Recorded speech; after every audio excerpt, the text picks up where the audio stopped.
आज लूना पूछता है कि ये नारी और पुरुष का यहाँ जो भी जोड़ा है इसका क्या कारण है। क्या नारी पुरुष को जन्म देती है कि या पुरुष नारी को जन्म देता है। ना तो लूना नारी पुरुष को जन्म देती है और ना पुरुष नारी को जन्म देता है। ये दोनों एक केवल संयोग से ही चलते हैं। नारी केवल लूना नारी को ही जन्म दे सकती है और पुरुष केवल पुरुष को ही जन्म दे सकता है।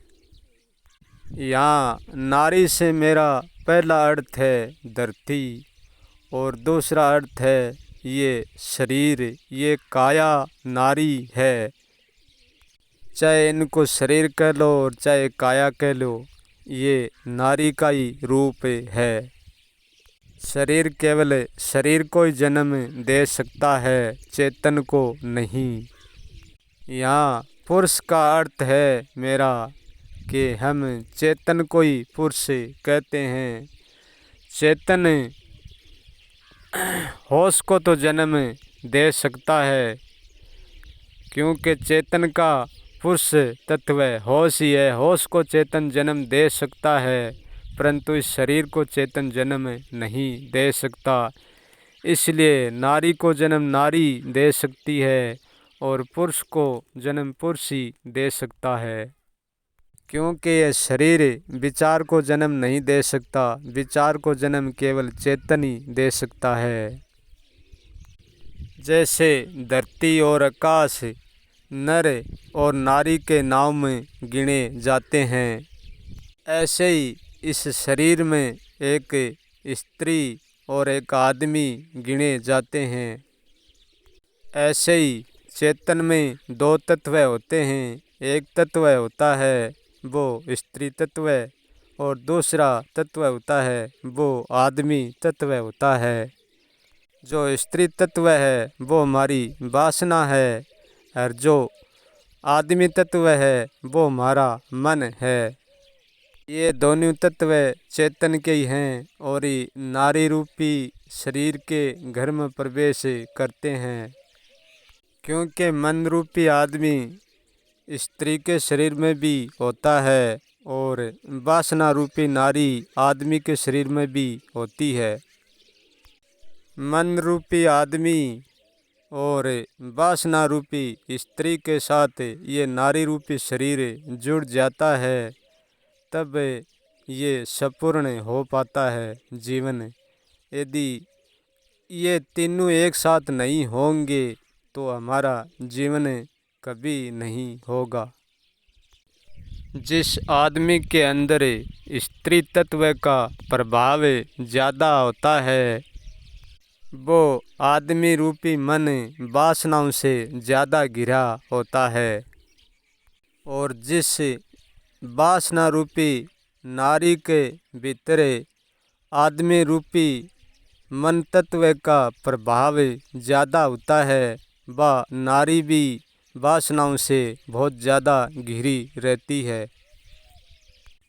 आदमी रूपी मन तत्व स्त्री को बहुत कामुक बना देता है।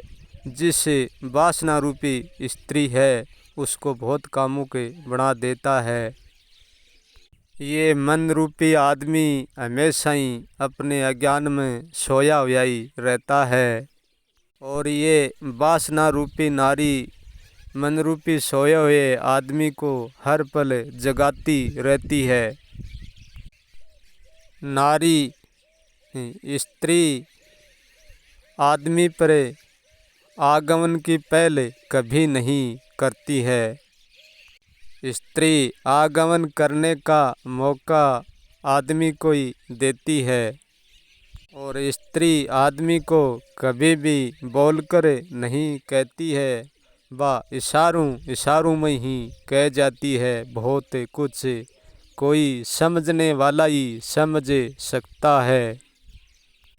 आदमी एक बार निमंत्रण देता है तो स्त्री बदले में 100 बार इशारा दे देती है।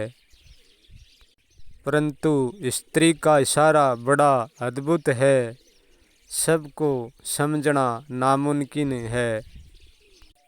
क्योंकि स्त्री की पैदावाइशी चेतन से ही होती है और आदमी की भी पैदावाइशी चेतन से ही होती है। आदमी और स्त्री केवल चेतन के दो विचार ही है, विचारों के अलावा कुछ नहीं है। इन दोनों विचारों से ही सृष्टि का उत्पादन होता रहता है। आदमी का अर्थ है चेतन को जगाए रखना और स्त्री का अर्थ है नारी को जगाए रखना। यदि आदमी चेतन को नहीं जगा कर रखेगा और स्त्री वासना को नहीं जगा कर रखेगी तो इस नारी का कोई जन्म नहीं होगा, क्योंकि ये नारी रूपी शरीर वासनाओं से ही प्रकट होता है। यदि आदमी चेतन को जगाना छोड़ देगा और ये वासना रूपी नारी आदमी को जगाना छोड़ देगी तो यहाँ का जीवन भी समाप्त हो जाएगा, क्योंकि जीवन वासना और इच्छा से ही चलता है। इच्छा और वासना दो नहीं है, एक ही सिक्के का पहलू है। और वासना में कर्म धर्म भरम सब कुछ आ गया। यदि सत्य की ओर बढ़ना है तो भी वासनाओं और इच्छा से ही बढ़ा जाता है। वासनाओं से इच्छा और इच्छाओं से वासना जब दोनों के ऊपर उठ जाते हैं तब निरिच्छा, परंतु निरिच्छा भी इच्छा होती है।